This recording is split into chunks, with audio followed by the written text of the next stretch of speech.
En Côte d'Ivoire, l'opposition joue la carte de l'union.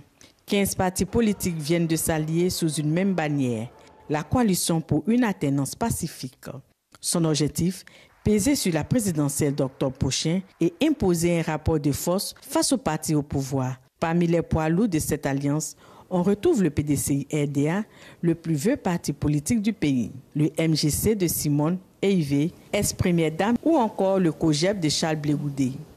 Pour sa part, notre coalition a décidé ce jour de franchir une autre étape dans son projet de renforcement du regroupement de l'opposition par la formalisation de cette structure.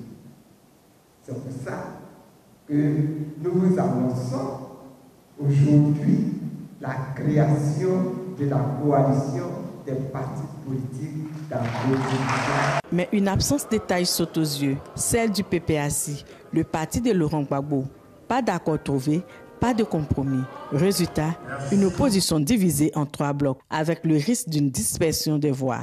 Un scénario qui pourrait profiter au pouvoir en place. Sauf si cette nouvelle coalition parvient à rassembler au-delà de ses rangs. Et selon cet expert, le parti du pouvoir aurait aussi de quoi à s'inquiéter si cette alliance réussissait à l'envoyer au second tour de la présidentielle. Et contrairement au Cameroun, les partis ont constitué un bloc dont l'électorat sera très important autour de ce bloc.